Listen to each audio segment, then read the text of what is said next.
How was your run after practice today?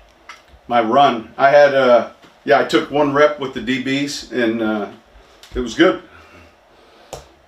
I'm still breathing. Sean, we're about to have two storms in the Gulf for the first time in recorded history. Have you started working on anything about how this might affect what you do? I'm guessing you're at least watching it, right? Yeah, it seems to come up every couple of years. During training camp, Mickey and I'll visit.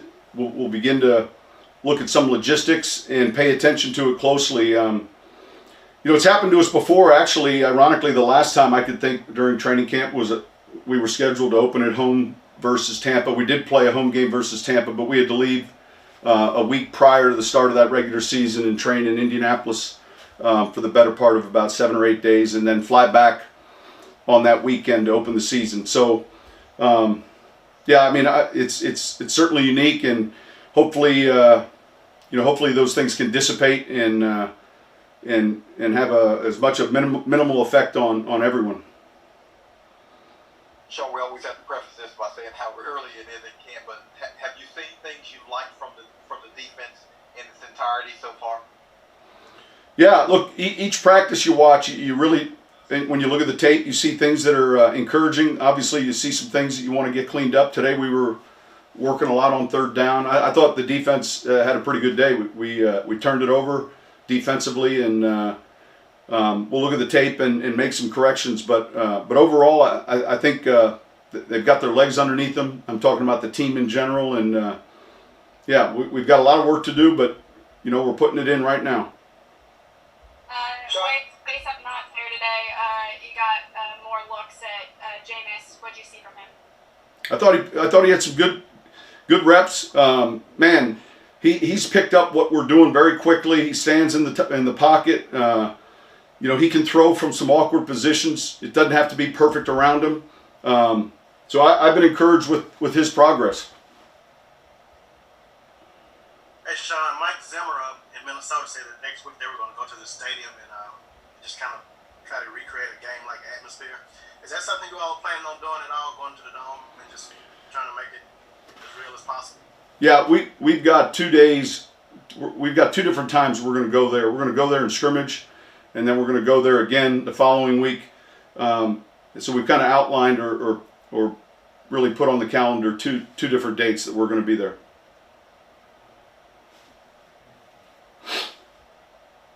Sean, how does the versatility and depth you guys at safety open things up and allow you to do different things? Well, look, I think with as much receiver sets as we get, not just on third down, we get them on the early down. Some teams are predominantly playing 11 personnel.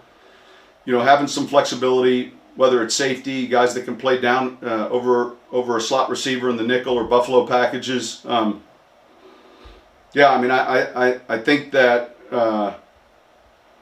those are valuable traits, and I think we're deeper there than we have been. Sean, I know you have a close relationship with Ron Rivera. Did you have any thoughts on the news of his cancer yesterday? Have you had a chance to reach out or anything? No, listen, I hadn't yet, and I just saw it this morning. It hits home with all of us, and he's just getting his program started there, and obviously we pray and wish him well, and at some point today I'm sure I'll have a chance to shoot him a text. Sean, is there something about Marshon Lattimore's just personality that makes him kind of receptive to hard coaching, and I guess leave it at that? I don't know if it's his personality per se. I would be willing to bet he had it in high school. I know he had it at Ohio State, and I think that he's able to focus and keep his attention on improving each practice. I think he's one of those guys that he's used to it. He doesn't get defensive about it, and I think those are all good signs of a competitive player. Coach, what are you seeing from Tommy Stevens and how he's adjusting to the NFL and his role within the team? Look, he's had some plays in the kicking game. There was a play today where he did a good job as a punt hold-up player. He runs extremely well. Obviously, there's a large learning curve for what he's doing, and yet I've been encouraged with his approach each day. He'll correct a mistake and not let it affect him on the next play. But he's green, and he's got a lot of work in front of him. Hey, Sean, with the way you guys do installs and things like that, when you start putting the pads on, does either side ever have an inherent advantage to start off training camp, like the offense or defense, I mean? I would describe it a little bit more as an ebb and flow. There are days where you come off the field, and today, for example, you felt like the defense had a little bit better practice in the team periods. You come off a day like yesterday maybe, and you felt the other way around. So it kind of goes back and forth when you're working against each other, that's not unusual. Sean, we've asked you this before. Cam Jordan's now going into year 10. He has not missed a game in 9 years of defensive end. And I know Demario Davis, I think 7 years without missing a game. As a coach, what kind of luxury is that to have, that reliability, durability, and not take that for granted day in and day out? Look, that's an important trait in our league. The availability of a player. Those guys both train hard. Obviously, there's a certain amount of innate skill set, flexibility, athleticism that they possess, and yet they take great care of their bodies. And it's hard to have a real good career if you're spending a lot of it in the training room. And I know that's not always a player's wish, or it's not always a player's fault.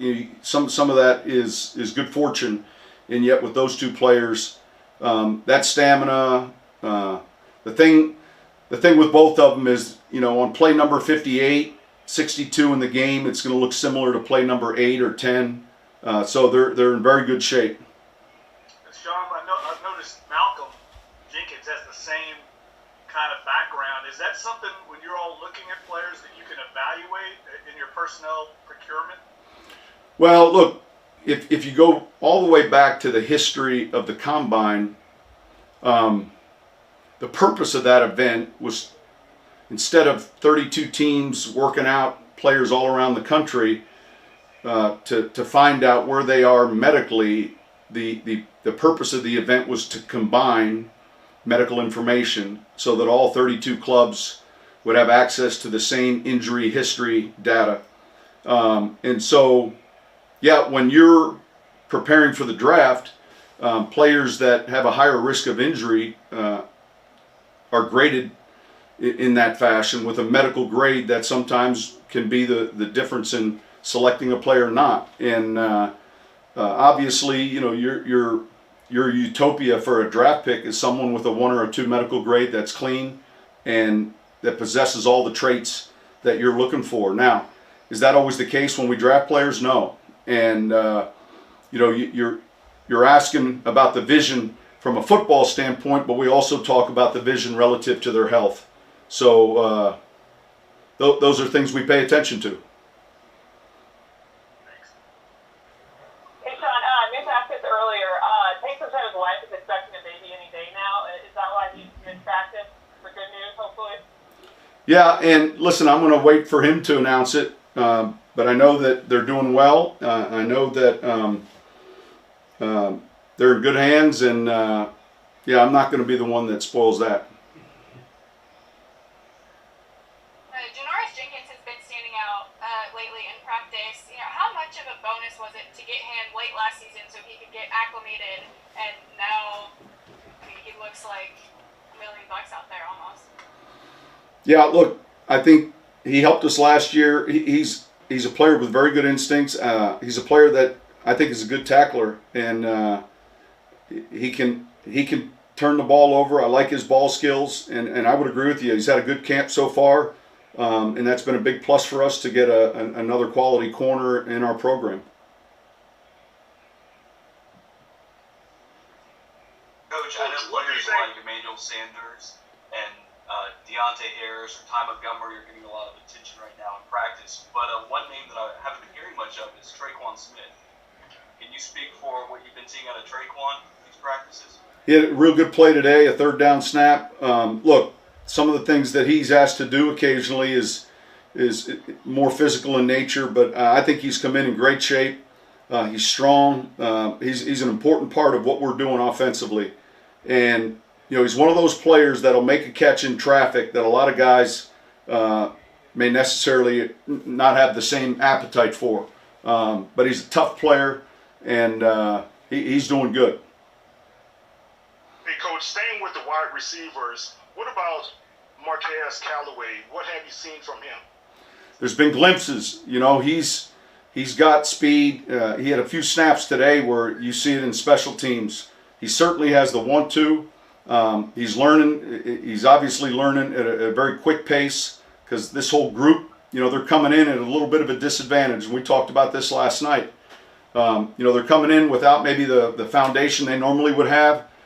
And then the other element that they're having to deal with is without playing any preseason games, how do we know who these guys are? And we talked about this a night ago, telling a story about making a first impression. So these practices, in essence, become their preseason games. All of it's being evaluated, but he's a player we're looking closely at. I've been encouraged with some of his progress. Coach, potentially, how good do you think this secondary is? Do you think this has a chance to be one of the better ones you had? Oh, listen, Ed, I think it's a good question. I would say this. I think it'll go hand in hand with how we play as a front. And I think that we have a chance to be a pretty good rush front. And certainly that can benefit the secondary, and they go together. So hopefully we look back at the end of the season and we say that. I think that I'm encouraged with our depth there, our leadership, our football intelligence, and we just got to keep working day by day. But hopefully we get to that point where week in and week out we're relying on not only the guys that are in the starting lineup, but we've got versatility and some flexibility at positions. You think you're pretty deep there in general? I think we have depth there more than a year ago. I think at corner we're probably similar to where we've been. Inside nickel and safety, we've got a little bit more flexibility with a couple additions. All right, thank you. Thanks, Coach.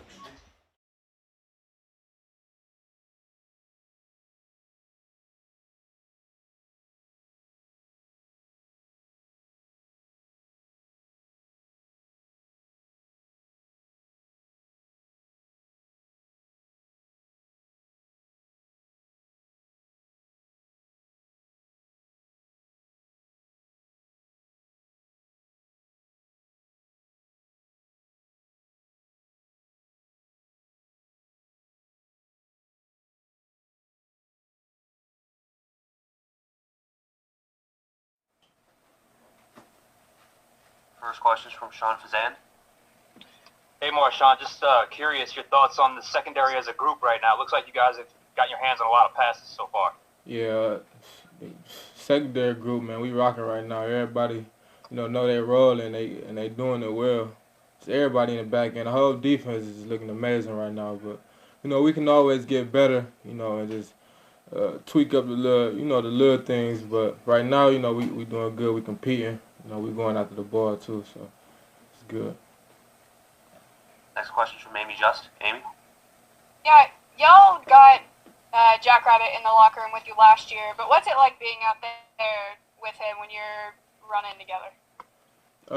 Last year he came in, did what he had to do, but this year, we've been with each other, since last year, so, everybody getting more comfortable, and just right now, man, we just rocking out, man, and he doing great, that's a great addition to the team right there, Jackrabbit, so that was a good one, getting him, definitely. Next question is from John DeShazer. Hey, Marshon, I think we've heard you say it, and maybe Aaron Glenn and maybe Michael Thomas say that the thing that you have to do is just be consistent. You're an elite player. You just have to be consistent. Do you feel like you've kind of grown to master that part of it? Do you feel like that consistency is right there right now? Yeah, right now, I mean, I know, deep down that, I can be consistent. But right now it's still early, so, I have a long way to go to really test that, consistency. But right now, yeah, definitely I can do it. It's just not getting bored, not underestimating receivers, play every receiver like that Julio Jones or Mike Thomas or, the top receivers. So that's really what it is, with my consistency. But yeah, I believe I can do it. Next question from Amos Brown.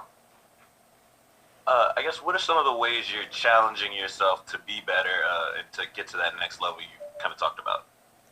Just my mental and just physical, everything, man. Just tuning up everything. All everything that I see that I need to work on, I'm working on it. Staying out to practice, doing just little stuff, take care of my body. In the meeting room, just going over and paying attention to every little detail.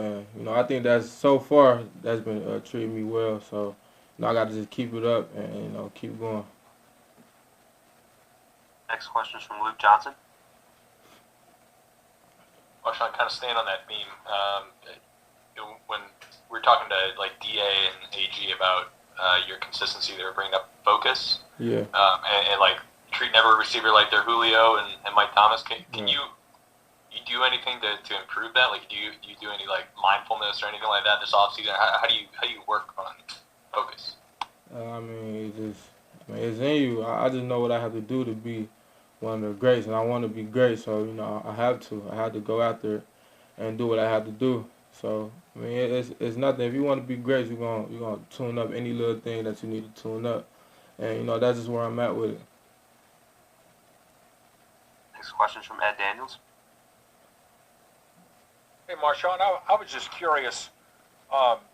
Any thoughts on the Big Ten not playing football? And if they would have said we're playing in January and you were right before you got drafted, would you have played? Man, I ain't gonna lie to you. I ain't never even thought about, the Big Ten and them playing. But I want them to play, of course. I want Ohio State to win it all. But I never really even thought about it like that. So. Next question is from Christopher Dunnels. Going back to Jackrabbit, Marshon, what does having a player like Janoris Jenkins playing on the field on the other side with you kind of do to help expand your game and maybe change some of the things you might be able to do, like play more press coverage? Yeah, he's a dog.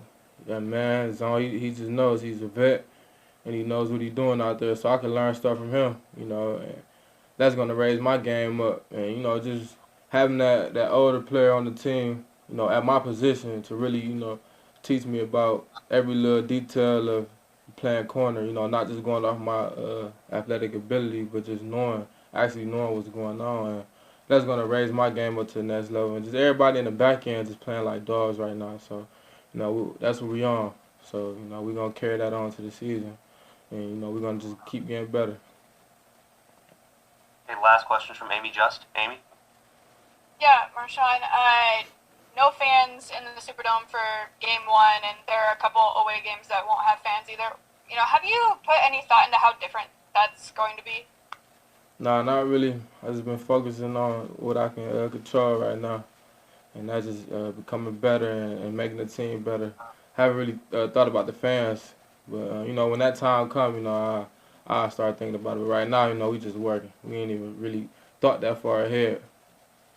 Yeah, for sure. Thanks. Okay, I think we're all set. Thanks, Marshon. Thank you, Marshon.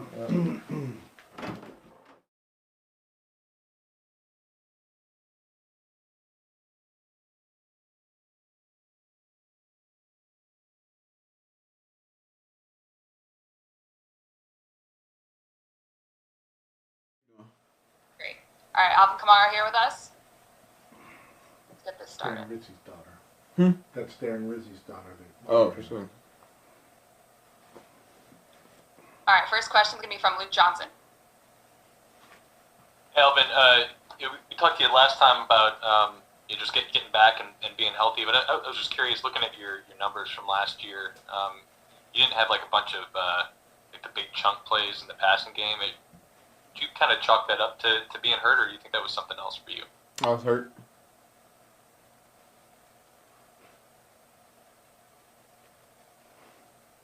Next one's from Amy Just. Amy? Yeah, the Saints added a guy in Ty Montgomery. What have you seen from him in these first few practices? He's smart. He understands the offense. Got good routes, good hands, got good feet. I think it's just gonna be experience. With that O line and with Drew and the calls and the pace of the way we play. But I think he's doing well so far. He looks good. Next question's from Amos Morale. Amos? Yeah, you guys have had a few padded practices now. How do you feel, because obviously the schedule was different, how do you feel you're getting ahead and, getting that work done and kind of making those improvements you mentioned a little earlier? It's pretty much the same. It's still camp. Minus the preseason. So, we're still working. We're still working hard. Still on pace with installs and our walkthroughs in the afternoon and things like that. So, I feel good. I don't feel like we're missing anything. Honestly, we just kind of just moving a little different because of the virus and things like that. But it's a regular scheduled program. Next question's from John DeSazier. John? Alvin, I think Joel was saying yesterday how much you're healthy now, but how much are you enjoying going through this competitiveness that you guys have going with the defense? I know you do it every year, but you guys seem to be really, really kind of relishing it so far in this training camp. I feel like we got the best defense in the league, so just being able to go out there and compete with them every day. It's iron sharpens iron is the best way I could put it. Next question's from Luke Johnson. Alvin, how much emphasis do you guys put on taking care of the football? The last 3 years, y'all have been one of the better teams in the NFL just in terms of not turning the ball over. That's the main thing we focus on. We can't do anything without the ball. And on the other side, defense, all day in practice, every day, they work on stripping the ball. So, we're hyper-focused to it. And, we just try to put that at a premium, that ball security. Next one's from Mike Triplett. Mike? Hey, Alvin, JD just referenced that Joel Thomas said how good you look out there, that he thinks you're back to your full speed, full self. Do you agree with that? Yep. Feel good. I'm back. Next one's from Rod Walker. Rod? Yeah, Alvin, what have just been your impressions with Jameis Winston so far, just seeing him back there? I like him. Great player, obviously. I think, like I said with Ty, it's just gonna come with repetition and getting accustomed to how we do things and playing behind that O line and the tempo in which we play. I think he's getting it. We're all out here grinding. It's hot, it's hard. Everybody makes mistakes. All of us make mistakes. I think it's just making mistakes and moving past them. And I think he takes it. He takes it well. He takes the coaching well. He takes everything well. So he's been doing good. Got to wrap it up. Thank you, Alvin. Thank you. Don't forget your phone. You got it. Thanks, Alvin.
question, put it in the chat, and we can get started. Our first question is going to be from Joe Cook. Joe. Hey, what's going on, Tommy? Joe Cook, 16 WAPT down in Jackson. I just wanted to ask you, what has been the biggest difference you've noticed in this first few training camp sessions from the college game to the program to the pro game, and what you're grasping in terms of your role with the Saints right now? Well, I think obviously the biggest difference for me is just the things that I'm doing right now. I guess I've never really just been a tight end before. I mean, obviously I've done some things as far as like drill work and things like that, but just soloing in and just being a tight end right now has been different for me, but still doing some similar things that I've done in the past. So it's been fun. The speed of the game's fast. I went from playing in the Big Ten, played in the SEC, so obviously I've played. A lot of these guys have played in those type of those conferences, and so speed's been it's fast, but it's not overwhelmingly fast. So. But so far it's been fun. It's been a good time. So obviously there's a learning curve, but having a good time so far. Next question's from John DeSager. JD. Tommy, is the learning curve for you slowing the game down some, and how are you just, I guess, enjoying the actual role of playing tight end, because, as you said, it's not something you've done full time? Not necessarily. I haven't really thought about it as like I need to slow the game down. I'm more so, I guess you can take it that way. I'm more so kind of honing in on, technique and trying to figure out, how to play the position basically. So those have been the things that I've been, focusing on the most. But I haven't really looked at it as like, all right, slow down and do it that way. I've just been more focused on, learning from the older guys and, asking a lot of questions and, just trying to take note of everything. Does that make it more of a grinding process for you? Because, again, as you said, it's not familiar. It's not totally familiar to you. I guess so. I always, it's the next step up for me. Was always the way that I guess imagined it happening. And speaking of basically saying going into the NFL is what I meant by that. So, I knew that there was always going to be tougher. So, but it hasn't been anything overwhelming. I love it. I love it here. I'm having a great time, and just trying to take it day by day. Next question's from Amos Morale. Yeah, Tommy, can you kind of take us through how you wound up with the tight ends group? Obviously, I know when they drafted you, they mentioned a lot of different positions you could potentially add, but how did you wind up working with the tight end specifically?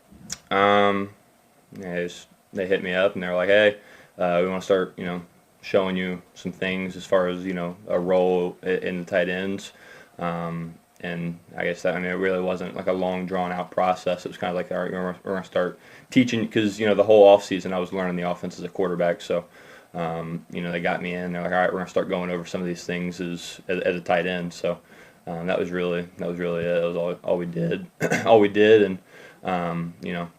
since then it's just been all tight end stuff.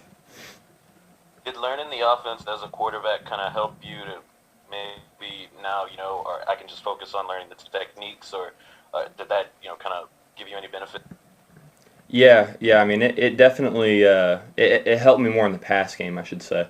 But so I basically had to kind of relearn all the run game, just because I was looking at it from a quarterback's perspective, and I didn't really, I didn't know all the details that the tight end was going to be doing. So. But the pass game, learning it conceptually has really helped me, and it's definitely been able to. It's shown up, I guess, in practice and knowing what to do. Next question's from Amy Just. Yeah, one quick follow-up before my actual question. When was the first day that you started working with the tight ends, specifically, and no more quarterback anymore? Honestly, I couldn't tell you. I don't remember exactly.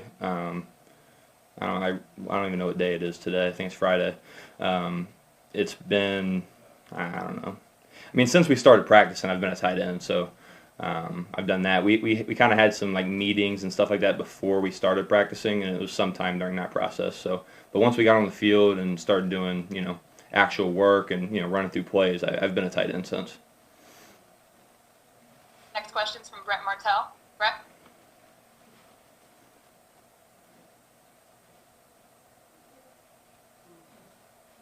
Sorry, I just had to get unmuted there. Tommy, to what extent do you expect the tight end designation to define you football-wise? And I ask because obviously, this is a special teams. They used to have a tight end 10 years ago, Dave Thomas, who lined up a lot at fullback. And second part is, to what extent have you closed the book on playing quarterback professionally in the future? Can you re-ask the first part of the question again? I'm sorry. Yeah, sorry. The first part is just the extent to which you expect the tight end designation to define you football-wise. Mm-hmm. Because obviously we've seen tight ends who do a number of different things, including even 10 years ago, Dave Thomas would line up at fullback sometimes. And your versatility seems to be something that's valued. So I'm just curious as to how much you're seeing yourself going forward as a conventional tight end or not. Okay. It really, I'd say it's not really in my hands. I think I've kind of said really since, and for as long as I can remember, at least, I'm always going to do whatever's asked of me, by the team, by the organization. So, that carries back to even when I was in high school. I did a lot of things, early as a young guy, and then kind of transitioned into the quarterback role. So, I from like the first part of your question, I remember you saying something about closing the book. I haven't closed the book on playing quarterback. I think that this is just kind of, where we're at right now, and I definitely don't think that learning like this and learning the tight end position can hurt me in any way. So, right now I'm doing everything that I can to be the best tight end that I can. Like I said, right now. But if they ask me to play quarterback, tomorrow or next week or next year, like it really doesn't matter to me. I'm going to continue to do, whatever I can as best as I can, and help make this team as good as I can. Excellent, thank you. Next question's from Rod Walker. Hey, Tommy, I actually have two questions as well. The first I want to ask, have you talked to Taysom Hill much just about, just doing both of those things and just all that versatility that he displayed? Have you leaned on him a lot? Yeah. Taysom's been great. He has been, and I say just Taysom, but all the older guys have been really, really good to me, and really have taken me under the wing, you could say. And but Taysom specifically, I had some questions for him even before I got to the building, just talking to him, and obviously I was really, really excited to meet him, to meet everybody here. But given the similarities that you could say that we have as a player, and I respect his game, love the way that he plays, and I think that he can be the model for all younger guys. I mean, you think of the definition of a football player, at least in my opinion, is a tough guy that can do multiple things to help a team. So like I said, I love the way that he plays, and he's been great. He's been great for me. Okay, my follow-up question, I wanted to ask you about, obviously you played in the Big Ten and you played in the SEC, and there's two conferences doing two different things as far as this COVID-19, and just kind of want to get your thoughts on, what do you think about what both conferences have decided to do so far? Really, I haven't really thought about it too much, honestly. I think it sucks for, my guys that I still know that are at Penn State, and, obviously my guys at Mississippi State are still playing right now. So, I think that everybody's trying to do the best for the situation, and, obviously it's not something that I'm really, I wouldn't say aware of, but I'm no expert in what to do, what not to do. So I'm not really going to go into that, but hopefully there's something that they can do for those guys in the Big Ten, and we'll see what happens with the guys in the SEC. Thanks, Tom. Mm-hmm. Thank you. Our last question's from Amy Just. Amy? Yeah, you mentioned, the veteran guys in the room that you're working with, but you've got another rookie in there too, in Adam Troutman. What's it been like working with him, a guy who has played that position for a while? Yeah, Trout's actually probably the guy I've actually, really spent the most time with during this thing, and, just learning from him. Obviously, Trout's played the position for a long time, and there's a lot that I can learn from him too. It goes without saying, very talented player. And he was very sought after, and I think we're lucky to have him. He's been awesome. Obviously, he's a guy that's closer to my age, and we're kind of going through this thing together as rookies, and You know, I'm really excited for him. He's been great. He's been really, really good. He's been working a lot with the other group. So, you know, I've been going with Griff, and you know, like I said, there's a lot of different things that we've been able to, there are a lot of different situations, I should say, that's given me, you know, different opportunities to talk to guys and learn, and that's really been the coolest thing for me, is just getting a lot of different perspective from each guy, from each coach, and just trying to you know, to mold and, you know, take it all in like a sponge, just trying to, you know, learn in as many ways as possible, and at the end of the day, just trying to play fast and, you know, doing what I can. Thanks, Doug. To wrap things up, thanks, Tommy. Thank you, guys. Thanks, Tom. Good. Yep, all good.